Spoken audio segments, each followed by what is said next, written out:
नमस्कार, मी राहुल कुलकर्णी. नीटच्या संदर्भातला हा जो गोंधळ फियास्कोच आहे हा खरा. आणि यंत्रणेतले बरेच लोक म्हणजे तज्ज्ञच कसे मॅनेज झालेत आणि त्यांनी हा सगळा पेपर फोडला वगैरे हे आपण महाराष्ट्र बघतोय. आता थोडंसं 2 पाऊल पुढं जाऊया आपण. आम्ही पण ही तुलना केली होती, की जेईई आणि नीट ह्या 2 परीक्षांची जर तुलना केली, तर जेईईमध्ये एवढा गोंधळ का नाही होत आहे? इनफॅक्ट गोंधळच होत नाही आहे, जो नीटमध्ये आपण 3 वेळेला किमान पाहिला पेपर लीक.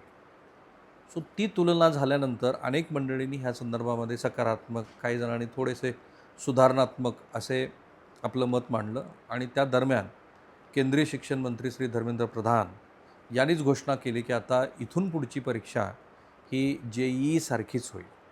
आणि म्हणून पुन्हा एकदा व्यापक पातळीवरती ह्या परीक्षेच्या संदर्भात चर्चा करावी असं मला वाटलं. कारण आता दिलीप देशमुख सर जे शाहू महाविद्यालयाचे संचालक आहेत, सर तुमचं स्वागत आहे. नमस्कार सर. ते होते अमेरिकेमध्ये आणि ते जसे मुंबईला लँड झाले तसं त्यांनी मला फोन केला आणि ते म्हणाले की मला ह्या विषयावरती मूलभूत काही प्रश्न उपस्थित करायचे आहेत. इनफॅक्ट तुमचं वाक्य असं होतं की हा रोगापेक्षा इलाज भयंकर आहे. हां. कसं काय? म्हणजे आपल्याला जी CBT पॅटर्नवर जी परीक्षा घ्यायची म्हणून केंद्रीय मंत्री महोदयांनी जे जाहीर केलं, त्या परीक्षेमधले जे लूप होल्स आहेत, कारण का ही परीक्षा काही नवी नाही आहे, ऑलरेडी होते. म्हणजे केंद्रीय पातळीवरच्या आणि राज्य पातळीवरच्या जेवढ्या काही स्पर्धा परीक्षा आहेत किंवा प्रवेश परीक्षा आहेत, त्यापैकी बहुतांश परीक्षा ह्या CBT तत्वावर होतात. अगदी UPSCपासनं ते महाराष्ट्राच्या MST CETपर्यंत. पण या परीक्षेचे जेव्हा आम्ही रिझल्ट बघतो, या परीक्षेमध्ये जे काही आम्हाला गोंधळ दिसतो, तो गोंधळ ह्या गोंधळापेक्षा जास्त मला वाटतं तो घातक आहे. तो काय गोंधळ दिसतो? त्याच्यामध्ये एक तर ह्या परीक्षेचे क्रेडिटिबिलिटीवर मोठा प्रश्न आहे. ओके.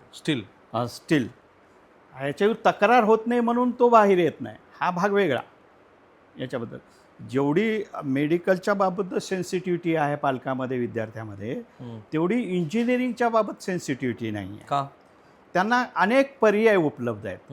म्हणजे जरी रिझल्ट मनासारखा नाही आला किंवा आपल्यापेक्षा खूपच कमी आहे परफॉर्मन्स वाईज, जो माझ्याच वर्गात होता, पण ऐन वेळेवर त्याला जास्त चांगलं पर्सेंटाईल आलं आणि त्याला चांगलं कॉलेज मिळालं, तरीही मी त्याच्यावर प्रश्न उपस्थित करत नाही, कारण मला दुसरा पर्याय त्याच्यासारखाच पॅरलल उपलब्ध असतो. म्हणजे समजा मला IITमध्ये कॉलेज नाही मिळालं तर मी NITमध्ये विचार करतो. NITमधनं नाही मिळालं तर CETमधल्या थ्रू टॉपमोस्ट स्टेटमधल्या कॉलेजमध्ये प्रवेश मिळतो का बघतो. स्टेटच्या टॉपमोस्ट कॉलेजमध्ये समजा मला अपेक्षित जर ब्रँच मिळत नसेल तर मी पर्यायी दुसरी ब्रँच सिलेक्ट करतो. अशा तऱ्हेने त्याला पर्याय उपलब्ध आहेत, म्हणून तो भानगडीत पडत नाही चॅलेंज करायच्या परीक्षेला. पण तुम्ही असं म्हणत आहात की जेईईची परीक्षा सुद्धा तितकी निर्भीळ नाही आहे? निर्भीळ नाही आहे अजिबात. त्याचं कारण सांगतो की ही परीक्षा प्रायव्हेट एजन्सीला दिली जाते. तसं ही सुद्धा NTA सुद्धा ही नोडल एजन्सी आहे. खरं जर 2000 म्हणजे 24च्या अगोदर जे एक GR आलेला आहे शासनाने, जो मेडिकल एक्झामसाठी जो GR काढलेला आहे, त्या GRमध्ये स्पष्टपणे मेडिकलच्या प्रवेशाची जी पूर्ण रिस्पॉन्सिबिलिटी आहे ती नॅशनल मेडिकल कमिशनकडे आहे. आणि नॅशनल मेडिकल कमिशनने NMCने NTAला ही परीक्षा घ्यायच्यासाठी म्हणून एजन्सी म्हणून नेमलेला आहे. Actually NTA is the agency. ती एजन्सी NMC बदलू शकतो, पण ही गव्हर्मेंट ऑर्गनायझेशन असल्यामुळं मोस्ट ट्रस्टेड एजन्सी म्हणून यांच्याकडे ती परीक्षा दिलेली आहे. NTA फक्त परीक्षा घेतं, ॲडमिशन प्रोसेस पुढचे त्याचे रूल्स गव्हर्नमेंटचेच लोक आहेत ना NMC करते. पण NTA मध्ये गव्हर्नमेंटचीच लोक आहेत ना? हां, NTA जसं बोर्डाचा पॅटर्न असतो तसा प्रकारचं एक इंडिपेंडंट स्टेट म्हणजे सेंट्रल गव्हर्नमेंटचा तो लोक असतात त्यामध्ये. परंतु NTAकडं मनुष्यबळ फार कमी आहे. तो मुद्दा आला आहे की आमच्याकडे मनुष्यबळच नाही. तो ते सगळे डिपेंडंट आहेत, पण ते डिपेंडंट कुणावर आहेत की ते गव्हर्नमेंट एजन्सीवरच डिपेंडंट आहेत. उदाहरणार्थ यावर्षीची जी परीक्षा होती ती परीक्षा पूर्णपणे त्या डिस्ट्रिक्ट कलेक्टरच्या अंडर झालेली आहे. डिस्ट्रिक्ट कलेक्टर आणि त्याच्या अंडर असणारे अधिकारी हे प्रत्येक सेंटरवर त्यांनी नेमलेले होते आणि त्यांच्या ऑब्झर्वेशनखाली ही परीक्षा पार पडली. ओके. म्हणून परीक्षा केंद्रावर गोंधळ झालेला नाही, हे लक्षात घ्या. हा गोंधळ कुठं झालेला आहे, पेपर सेटरनी तो पेपर लीक केला आहे. आता सेटरनीच म्हणजे ज्याला घर राखायला दिलं आहे त्यांनीच घरफोडी केली तर पर्याय नसतो ना. काय पर्याय असू शकतो? पण मग आत्ता मंत्री महोदयांनी सांगितलं ना की आम्ही आता नव्याने परीक्षा घेऊ, वेळ वाढवून देऊ हां आणि पुढची परीक्षा ऑनलाईन घेऊ. हां आता ह्या वर्षीच्या परीक्षेमध्ये तर ते पेन अँड पेपर जाणार आहेत हो. आणि मला वाटतं की ते पेन अँड पेपर हेच ह्या मेडिकलच्यासाठी तरी योग्य आहे. कारण या इतकी सेन्सिटिव्ह परीक्षा असते की जर ही परीक्षा CBT पद्धतीने झाली आणि तिथं कुठेही गोंधळ झाला तर पालक म्हणजे हजारो केसेस होतील, कोर्टमध्ये जातील, ज्या की ह्याच्यामध्ये जात नाहीत. मागच्याच वर्षीचं उदाहरण झालं तर आपल्याच महाराष्ट्राच्या MST CETची परीक्षा रद्द करावी लागली. नाही मग काही तुमचं मुलांची काय परीक्षा टेक्निकल पुन्हा घ्या. कॉम्पिटन्स नाही आपल्याकडं का तेवढं इन्फ्रास्ट्रक्चर नाही आहे? हां दोन्ही पातळीवर आपण मागे आहोत. हां. एक तर इन्फ्रास्ट्रक्चर नाही आहे, प्रायव्हेट एजन्सीजला दिले जाते ही, आणि ह्या प्रायव्हेट एजन्सीकडेही स्वतःचे इन्फ्रास्ट्रक्चर नाही आहेत. ते काय करतात, सेंटर त्या ज्या गावाला आहेत त्या गावामध्ये जातात आणि तिथले जे कॉम्प्युटर सेंटर आहेत जे की म्हणजे टायपिंग वगैरे शिकवतात अशा पद्धतीचे,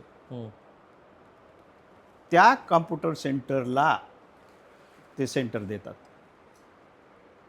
आणि अक्षरशः त्या ठिकाणी प्रचंड मोठ्या प्रमाणावर घोटाळा होऊ शकतो. अच्छा, मॅनिप्युलेशन होतं.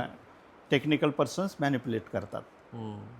आमचा असा अनुभव आहे की आपल्याच महाराष्ट्रामध्ये अशा CBT परीक्षेबद्दल तक्रारी झाल्या. तलाठी पदाची एक परीक्षा झाली ती रद्द करावी लागली. मागच्या वर्षी CET आमच्या इंजिनिअरिंगच्या CETमध्ये एका सेशनमध्ये घोटाळा झाला, ते सेशनची परीक्षा परत घ्यावी लागली. लक्षात घ्या. ह्या महाराष्ट्राच्या बाबतीत सांगतोय तर देशभरामध्ये काय गोंधळ असेल बघा. नाही पण आता असं आहे, आता ही परीक्षा दुसरं आहे की ही जी परीक्षा आहे नीट, ही परीक्षा फक्त देशातच होत नाही, हिचे सेंटर परदेशात सुद्धा आहेत. म्हणजे मिडल ईस्टमधल्या जवळपास बहुतेक देशामध्ये हे सेंटर आहेत आणि या ठिकाणापर्यंत कोणीही सांगू शकत नाही की मॅनिप्युलेशन होणार नाही म्हणून टेक्निकली. म्हणून तुम्हाला असं वाटतं की हा रोगापेक्षा इलाज भयंकर आहे. त्याचं उदाहरण सांगतो की मागच्या वर्षीच आमच्या CETचा निकाल बघा. तुम्ही त्या CETचा निकाल बघितला तर CETमध्ये 100% आलेले जे 2 टॉपर आहेत, दोन्ही टॉपरला CETमधनं 100% आले, पण त्यांचे जर बोर्डाचे मार्क बघितले 12वी बोर्डाचे तर त्यांना फक्त 50-51%, जिथं की 50% त्याचं मिनिमम क्रायटेरिया आहे PCMचा. PCMमध्ये 50% मार्क असायला पाहिजे, 51% मार्क आहेत. तो असं पण असेल ना की बोर्डाच्या परीक्षेकडे त्याने दुर्लक्ष केलं. आणि आपण असं समजूया की ते दुर्लक्ष केलं. पण ह्याच मुलांचे 10वीचे जरी मार्क बघितले तुम्ही तर ह्या मुलांना 10वीमध्ये मॅथमॅटिक्समध्ये एका मुलाला 40 मार्क आहेत की जे राज्यात पर्सेंटाईलमध्ये पहिले आले. हां, तो राज्यात पहिला आला, पण त्याला 10वीत मात्र 40च गुण आहे. 40 मार्क होते आणि सायन्समध्येही 60 मार्क होते. आता तर तो नवीनच चर्चेला तोंड फोडलं सरांनी. पण महत्त्वाचा मुद्दा माझ्या मते ते जे म्हणतायत आणि शेवटी असं आहे की प्रत्येक तज्ज्ञ आपापलं मत देईल आणि त्या मताचा शेवटी सार काढून सरकारला करावं लागेल. आता ते सार असंही असू शकतं, नाहीतरी आता मंत्री महोदयाने ती परीक्षा अनाऊन्स केलेलीच आहे पुढच्या वर्षीसाठी की ती ऑनलाईन होणार आहे. सो गिवन सिच्युएशनमध्ये तिचं कुठलं तरी हायब्रिड मॉडेल वगैरे तुम्हाला सुचतं की असं केलं तर जास्त बेटर राहील? हां, मला त्या अनुषंगाने बोलायचं आहे की आपल्याला जर समजा या पेन अँड पेपर बेसिसवर जाऊ शकत नसेल आपण, तर आपल्याला एक पर्याय आहे CBTकडे जाण्याचा. पण CBTकडचा पर्याय करत असताना थोडं हायब्रिड मॉडेल मध्ये जाता येतं का ह्याचा विचार करावा असं मला वाटतं. जसं JEEचा रेफरन्स घेत आहेत, JEEच्यामध्ये JEE मेन्स आणि JEE ॲडव्हान्स अशा 2 लेवलला परीक्षा होतात. JEE मेन्स ही 2 वेळा होते म्हणजे 2 चान्सेस देता येतात मुलांना. 1 जानेवारीमध्ये होते, 1 एप्रिलमध्ये होते आणि दोन्हीमध्ये मिळून जो टॉप मोस्ट परफॉर्मन्स असेल पर्सेंटाईल वाईज त्या मुलाचा, तो मेरिटसाठी गृहीत धरला जातो आणि त्याच्यावर बेसिसवर म्हणजे 2.5 लाख मुलांची JEE ॲडव्हान्ससाठी पात्रता जाहीर करतात आणि पात्र झालेल्या विद्यार्थ्यांना ॲडव्हान्स परीक्षा घेता येते. ही JEE मेन्स परीक्षा NTA घेतं, ज्याला की 13-14 लाख मुलं बसतात. गेल्या वर्षी 14 लाखाच्या आसपास मुलं बसली, म्हणजे रजिस्टर केलं होतं. 11.5 लाखाच्या काहीतरी आसपास मुलांनी प्रत्यक्ष परीक्षा दिलेली आणि 2.5 लाख मुलांची जे पात्र झालेली आहे ती यादी ते त्या वर्षी जे सेंटर कडं म्हणजे ज्या IIT-कडं ॲडव्हान्स परीक्षेची जबाबदारी दिली त्यांना ते देतं. ओके. आणि पुढची ॲडव्हान्स परीक्षा IIT तर्फे राबवली जाते. ॲडव्हान्स परीक्षेचा अभ्यासक्रम वेगळा आणि त्याचा पॅटर्न ठरलेला नसतो. त्याच्यामध्ये एक ते गुपित ठेवतात आणि त्या लेवलवर ती परीक्षा होते. ओके. आता तशाच प्रकारचं मॉडेल घ्यायचं झालं तर या ठिकाणी ही सुद्धा 2 परीक्षा घ्याव्यात. CBT ह्याच्या मेन्सप्रमाणे CBT म्हणजे मेडिकलसाठीची जी CBT आहे ती NTA घेईल किंवा NTA सारखी कोणती एजन्सी असेल ती घेईल आणि त्यातनं काही मुलं काही पर्सेंट मुलं पुढच्या मेन परीक्षेसाठी किंवा ॲडव्हान्स परीक्षेसाठी पात्र करावेत आणि ॲडव्हान्स परीक्षा दुसऱ्या एजन्सीने घ्यावी. ओके. आणि तीही पेन अँड पेपर बेस घ्यावी. तुमचा आग्रह काय आहे की पेन अँड पेपर बेस? आमचा आग्रह ह्याच्यासाठी आहे की डिजिटल मोडवरच्या परीक्षेवर तेवढा ट्रस्ट नाही आहे. स्टील 100% जे मुलं येत आहेत त्या मुलाचे जर बोर्ड परफॉर्मन्स बघितला तर अतिशय वीक दिसतो आणि सेंटर जर बघितले तर अक्षरशः गल्ली बोळात कुठंतरी जे 50 कॉम्प्युटरचं 100 कॉम्प्युटर घेऊन कोणीतरी बसलाय अशा पद्धतीने. आणि विशेष म्हणजे इंजिनिअरिंगसाठी काउन्सिलिंग करणाऱ्याच लोकांना सुद्धा दिलेला आहे.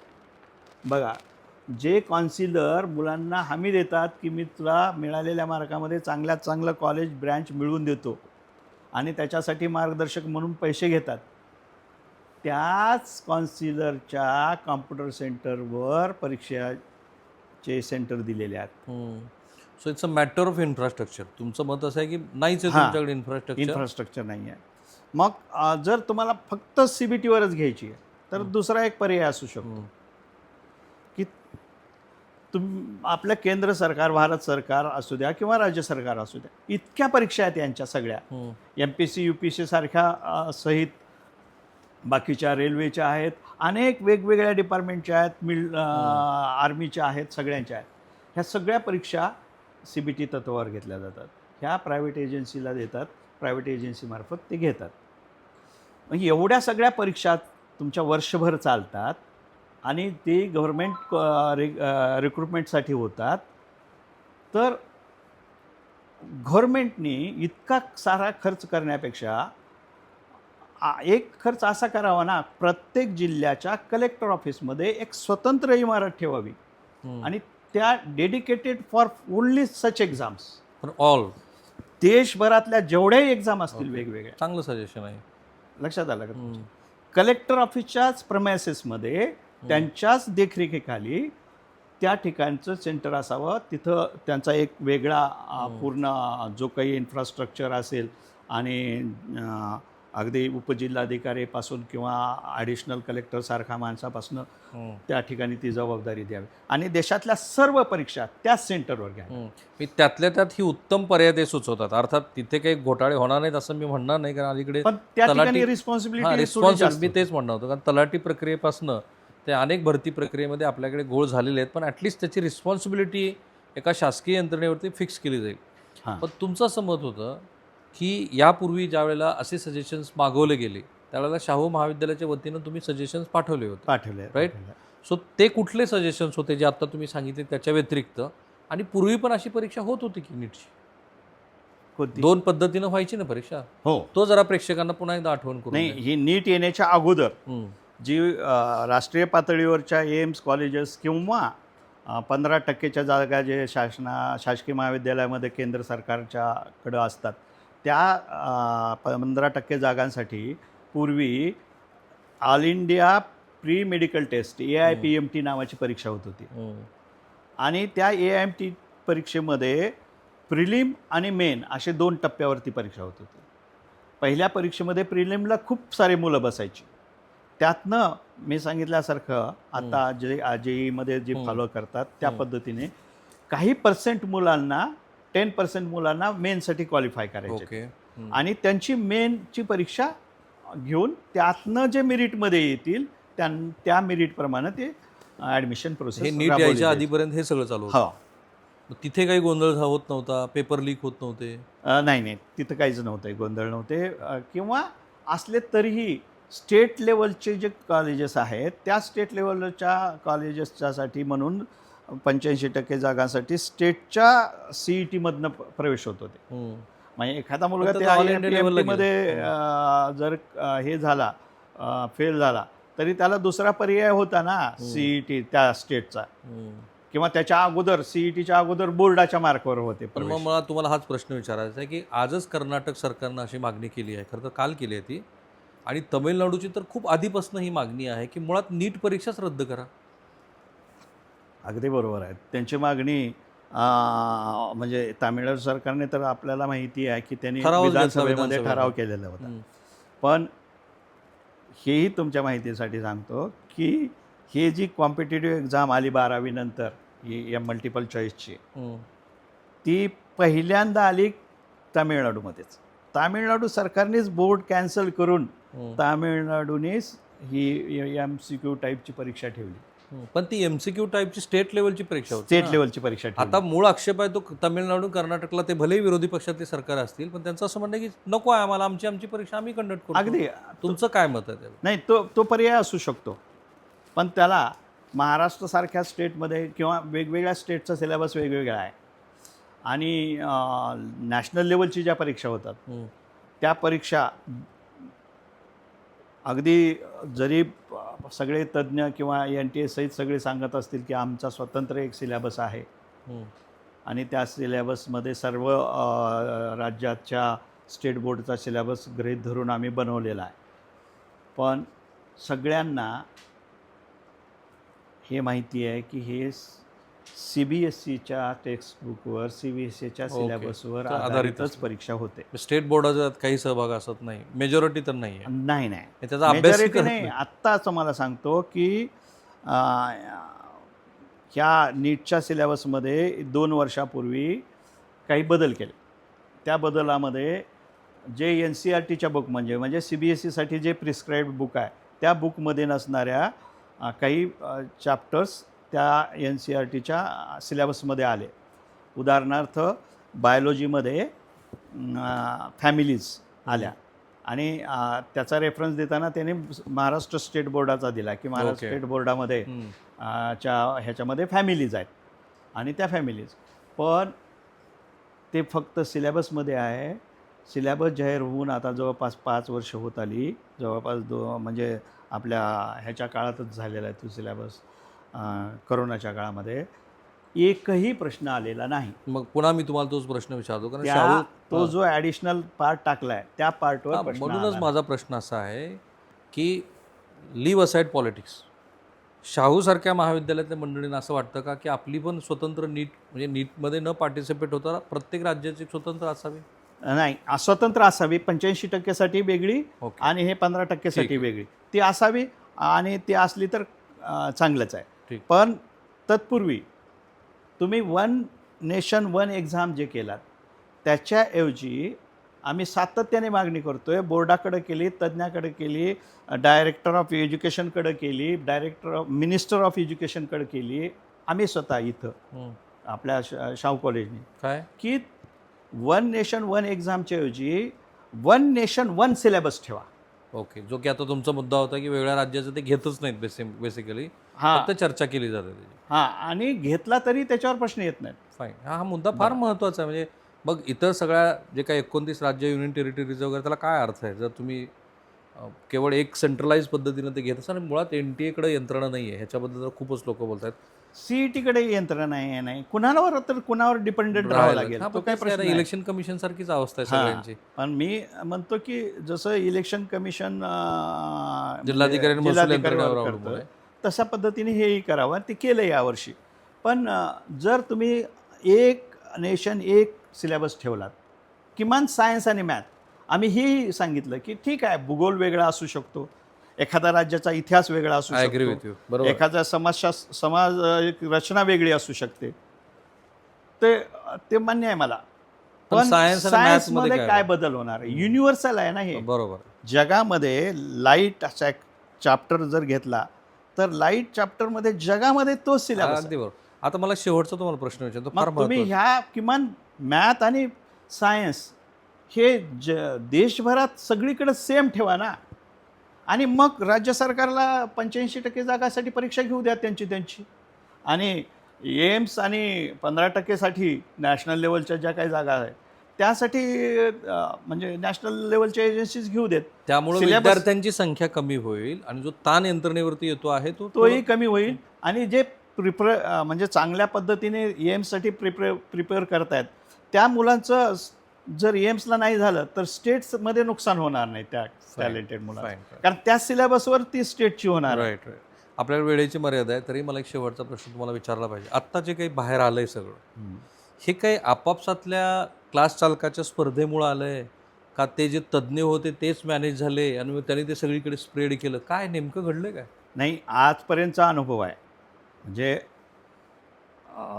ज्याला काय म्हणतो, ज्याला उघीड गुपित असं आपण म्हणतो, की दरवर्षी काही ना काहीतरी हे लूप होल्स लिकेजेस होतात. हो. बरं का? ह्याच्यावर चर्चा होती आहे.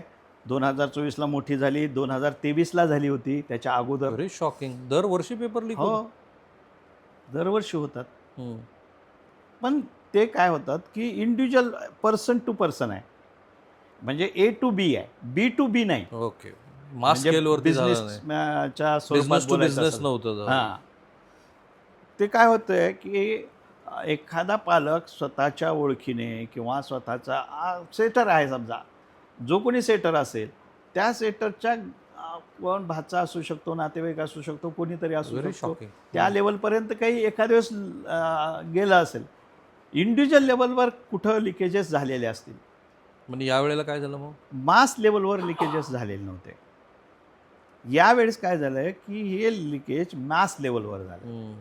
ते पहिल्यांदा आता आपण सांगू नये, कारण CBI ती बघती आहे आणि इन्व्हेस्टिगेशन एजन्सी चालू आहे. ती इन्व्हेस्टिगेट करते आहे. त्याच्यामुळं कुठं फुटला किंवा कोण फोडला ह्याच्यापेक्षाही जास्त माझं मत ह्याच्याबद्दल असेल की इंडिव्हिज्युअल लेवलवर अशा गोष्टी जे होत होत्या त्या यावर्षी मास लेवलवर झाल्या. ओके. आणि क्लासेसवाल्यांची जी आपापसातली स्पर्धा आहे ती क्लासेसवाल्याच्या स्पर्धेचा ह्याच्यात काही संबंध नाही. ओके, ठीक आहे. योगायोगाने क्लासेसवाल्याकडं हा पेपर आला. ज्या क्लासेसवाल्याकडे पेपर आला त्याने मुलांना गेस पेपर म्हणून न देता मॉक परीक्षेच्या स्वरूपात त्याच्यावर परीक्षाच घेतली आणि त्याला म्हणलं की बाबा हा एक गेस पेपर आहे आणि ह्याला बघून जा परीक्षेला तुम्ही चांगल्या पद्धतीने. कदाचित तो त्यांच्यापर्यंत पोहोचलेला असेल. फाईन. पण मला असं वाटतं की हे ज्या आहेत त्या एजन्सीज त्याच्यामध्ये क्लासेसवाल्यांना कोणी केलेलं नसेल. ओके. हे करूच शकत नाही क्लासवाला, कारण का मास लेवलवर जर झालं तर लगेच ते उघड होतं आहे. हे अत्यंत गुपित लिमिटेड लोकांपर्यंत मर्यादित असतं आहे, तरच ते गुपित उघड होत नाही. म्हणून हे इंडिव्हिज्युअल लेवलवरच जे लिकेजेस होतात. पण आता मीडिया एवढा आलेला आहे, व्हॉट्सअपसारखा वगैरे इंटरनेट एवढं फास्ट झालेलं आहे, 5G आलेलं आहे की 10 मिनिट अगोदर जरी परीक्षेच्या हॉलमध्ये जाण्याच्या कुणाला मिळाला तर संपूर्ण देशात 10 मिनिटात तो पसरू शकतो. महत्त्वाचा मुद्दा आहे. सरांनी अतिशय महत्त्वाचे मुद्दे मांडले महाराष्ट्रासमोर, पण मूळ मुद्दा त्यांचा मला फार महत्त्वाचा वाटला आणि तो होता की रोगापेक्षा इलाज भयंकर ठरू नये. मला असं वाटतं की त्याच्यावरती व्यापक चर्चा व्हायला हवी.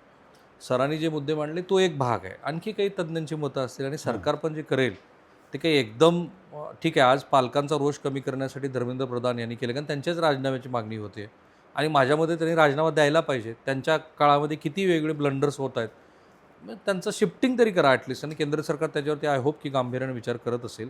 पण ही चर्चा आपण व्यापक ठेवूया, है ना, कारण या चर्चेमध्ये इतके स्टेक होल्डर्स आहेत आणि मुळात मुलं जोडलेली आहेत. त्यांना ज्या पद्धतीच्या मानसिक यातना सहन कराव्या लागल्या, ते एक एक मुलं अशी मला भेटली जी 10-10 महिने आपल्या आईला भेटलेली नाही आहेत मुलं ती. किती म्हणजे हे शॉकिंग आहे. आणि ते पालक पण की ज्यांची आर्थिक परिस्थिती नाही आहे, तरीही ते पालकांनी कोणाकडनं उदार उसनवारी करून, शेतीला पर्यायी काही व्यवस्था करून अशा पद्धतीनं मुलं आपली शिकायला पाठवली. आणि ती मुलं ह्या वेळेला मेडिकलच्या प्रवेशासाठी पात्र ठरली असती, त्यांना पुन्हा त्या गर्दीत जावं लागले. आणि म्हणून त्या संवेदनशीलपणे ह्या प्रश्नावरती आपण बघतोय. मला आशा आहे की या व्हिडिओच्या कमेंट बॉक्समध्ये सर जे म्हणाले त्याच्यावर तुम्ही तुमची मतं द्याल. Sir thank you so much sir. मी आभारी आहे सर. थँक्यू. नमस्कार.